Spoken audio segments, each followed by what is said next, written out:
Well, we continue to celebrate life here on Morning at NTV. International Youth Day is being commemorated today in Uganda, and that's going to be in Gulu. Quite excited to see these celebrations actually happening. The actual day is on 12th August, and so it didn't happen because of terms and conditions applying. Government saying they don't have money, but thankfully the Minister of Gender, Labour and Social Development was able to pull up one for the young people and give them the day that they have been desiring to celebrate. So today, Uganda gets to commemorate the International Youth Day, which was set aside most importantly to focus on the issues that youths are confronted with. These celebrations come 14 days after the actual day celebrations, and of course on the global setting, the theme was under intergenerational solidarity, creating a world for all ages. Now, all ages, well, my guest will explain that in detail. However, Uganda's theme for the day is intergenerational solidarity, and we do have Raymond Ruyoka, who's the Executive Director with Youth Advocacy and Development Network Uganda, which is also known as YADNET. Raymond. Yes. Happy International Youth Day. Happy International Youth Day too. You know why I'm saying that? Yes, because the theme here is actually meaning pretty much that very same thing. Creating a world for all ages. Sure. What does that mean? Thank you once again. Good morning, viewers and listeners. I'm called once again Raymond Ruyoka, team leader for YADNET Uganda.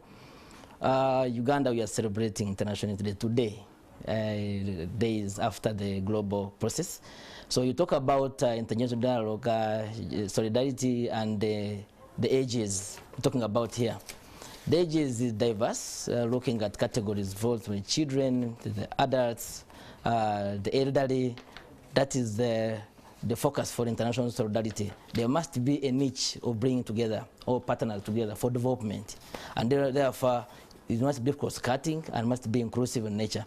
So I talk about development in another sense also, as I say, for Uganda we are celebrating today under the theme Intergenerational Dialogue Solidarity, the role of young people in implementing parish development model.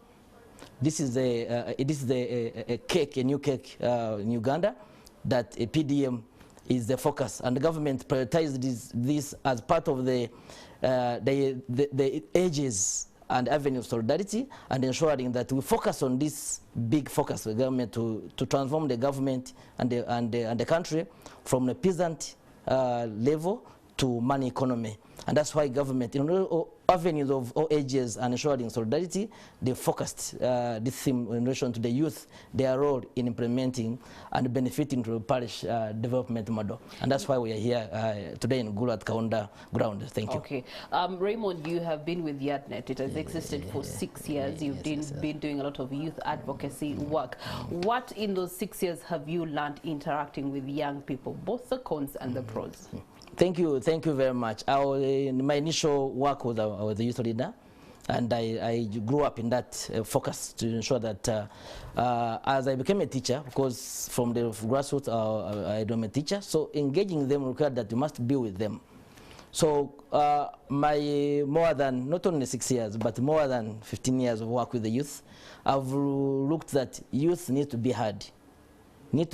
But at the same time, they need to be involved meaningfully and inclusively.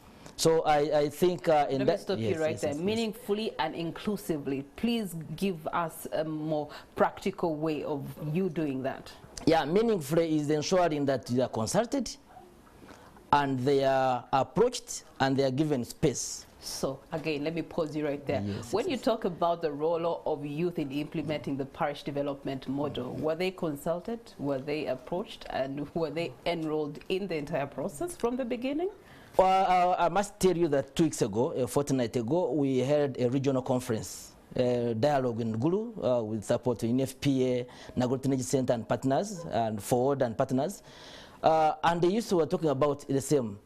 They used in Acholi and the regions were saying, we don't even know about the parish development model. We took a question to ask them, what do you know about parish development model? We are shocked that less than 15% of these youth didn't know all the 7 pillars of the parish development model. So what does it mean? So as government rolls out this program, there must be avenues to ensure that the youth are consulted but also are empowered. Because from the National Youth Council, Of course, government consulted through the National Youth Council and the structures, but the youth on the ground, at the parish where the program is going to roll out, they have their limitations and their challenges for them understanding this program. So it is imperative that there are avenues of ensuring that they are consulted and they are empowered enough to participate in the process. The parish model, as I said, has these 7 pillars, and one of them, as I mentioned about inclusion, is the financial inclusion, which is the pillar number 3. Financial inclusion in ensuring that whatever money, because government committed 30%, but we are getting from the National Youth Council chairperson, Honorable Jacob Eyero, concerned about that there are people within government and trying to encroach on the 30%. So, and this inclusion means that all categories of young people, whether disability, whether youth with the refugee setting, youth living with HIV and the rest, they must be involved. That is the inclusion of the financial. But even literacy, they should not be discriminated against. So that is what I'm talking about, that the consultation should be emanating and starting from the ground, which is the parish where the youth are. And they are concerned about issues to do with the participation in the parish committees, where the parish circles are being established. So we are calling upon government as stakeholders. They must ensure young people are meaningful and inclusive at the parish committee level, where the circles and the avenues of empower structures are going to start for the PDM to operate effectively. Raymond, let me put you in a hot one again. Yes. With YADNET and with your advocacy work, have you had the opportunity to consultatively research around just a few of these beneficiary communities in whether the circles and the groups that have signed up are actually meeting that 30% bracket that was designated for only youth? Yeah, I must say that through our partners and members, I'm giving an example. Palenga sub-county, which is one of the sub-counties in Germany, where one of our members get keenly to participate in the process of the PDM at that level, in that sub-county and the parishes. And the youth were being left out because even the others are encroaching on these youth-related services. Therefore, what I'm getting from you is that in the implementation of the parish development model, while on paper it is catering for special groups, women, youth, in terms of reality and rolling it out, there's no actual follow-up and consideration from the parish leaders to be able to ensure that that is arrived at. Absolutely. We are concerned about that level of discrimination on the ground. On the paper, and we work with the Ministry of Finance and the partners, everything is laid out. But at the implementation level, on the ground, it is not now a different way. We are calling upon government to strengthen the issues to monitoring and ensuring supervision to ensure that young people are part and parcel at the parish level. We are not concerned about what is happening at the top here. We are concerned about the end point, which is the parish, where the youth must benefit. We have had this fora. We have been part of the Youth Rivalry Program. We have recently had the Myoga programs.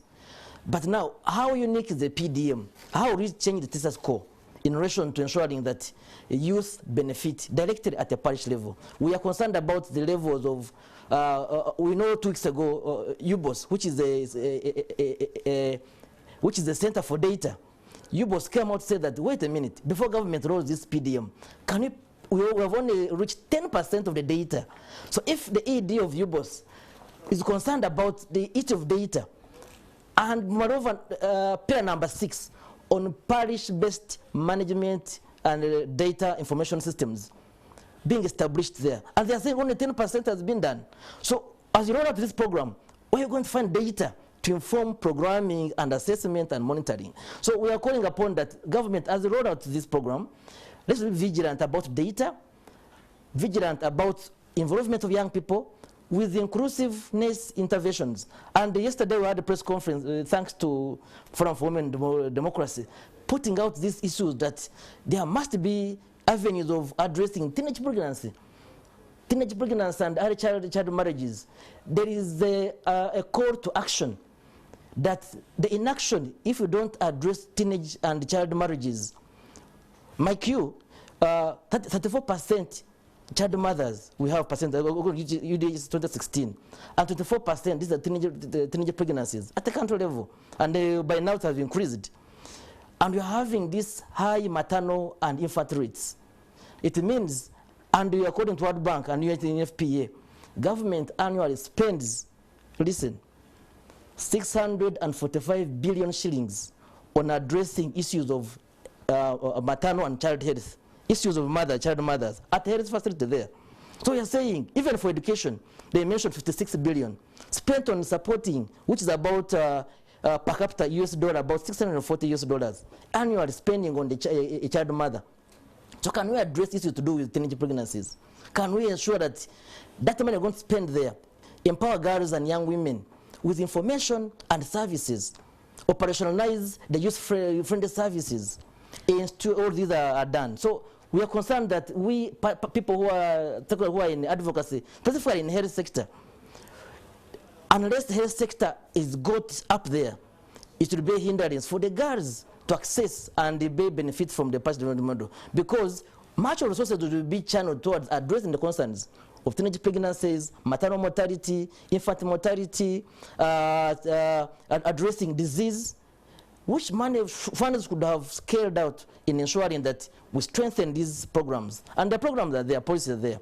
Government last year launched a program of national strategy. We went into child mothers.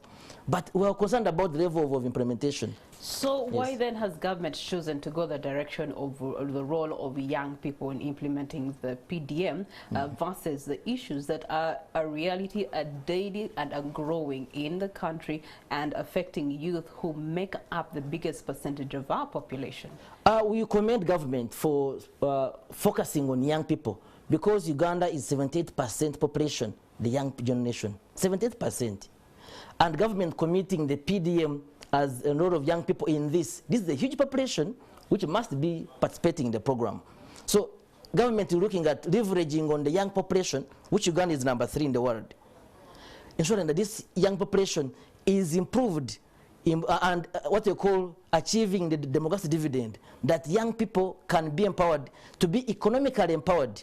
They contribute, they pay taxes, because much of the concerns you have there about unemployment, high level of dependence. So we are saying government will commend for focusing on PDM, but we are saying as we focus on young people's participation in the PDM, let's look at avenues, strengthening systems on the ground, and being vigilant on addressing corruption and the infiltration and discrimination by the groups at the grassroots level. So we believe achieving this hierarchy of democratic dividend, where the huge population of young people above 15 or above 24 and below 35 to be economically viable for the government. That means they have jobs, they are pay taxes, and they are contributing to economic development. So much of the population we have are dependents. Many of us have children, we pay school fees, don't we? But all the parents have our children, they are paying them school fees to university. They are back home unemployed. So you're not contributing benefit, they're not economically important for contributing to the economy. So they are dependents. So you and me as the parents, we are spending on them. So they're not contributing to the economy. So we are calling upon government. As talk about this of child mothers, there's a program last year that the government committed to taking back brilliant girls into school, which is good.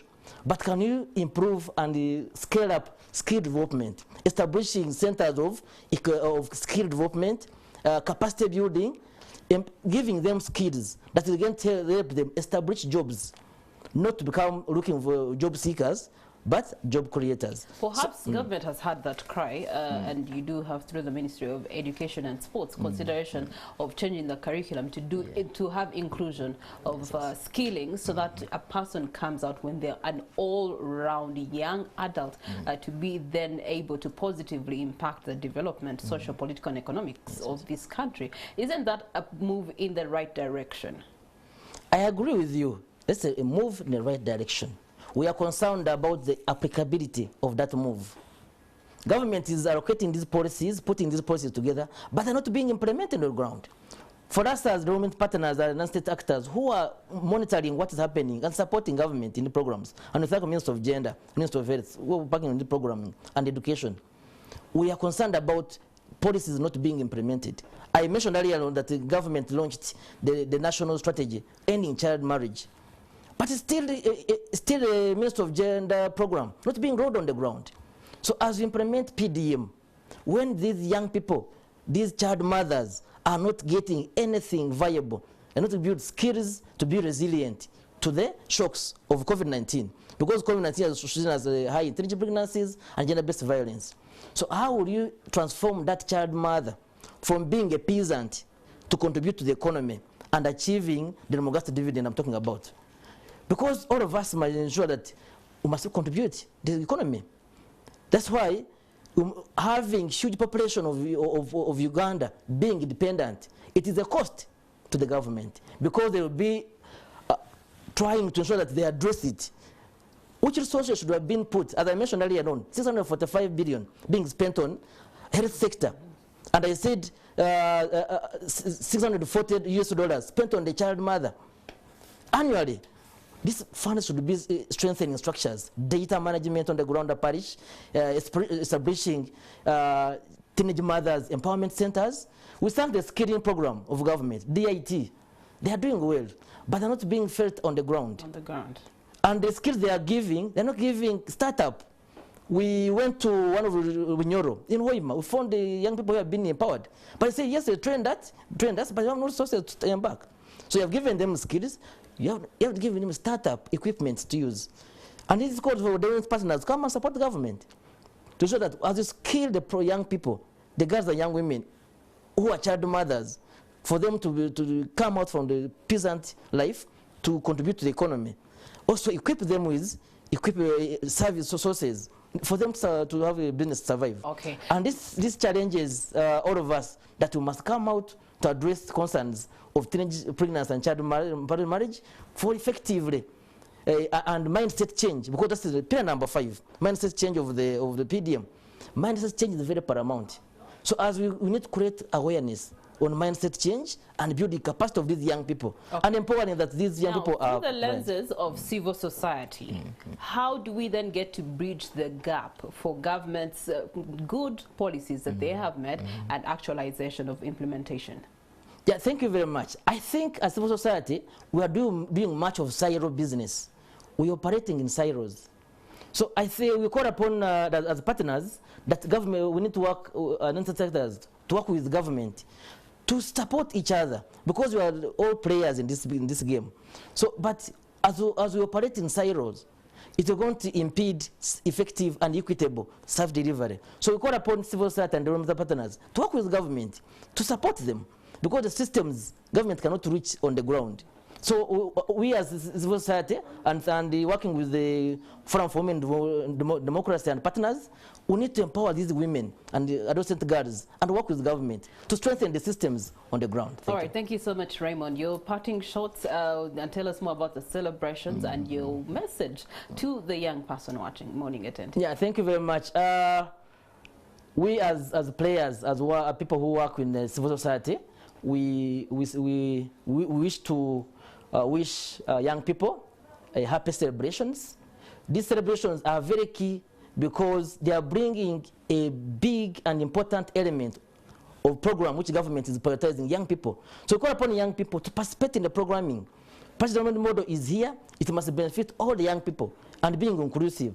The other way, last year also, to say that as civil society we need to work together to know that this programming is scaled up. Monitoring, data management, governance, administration for this participation model. So we think it calls all of us together.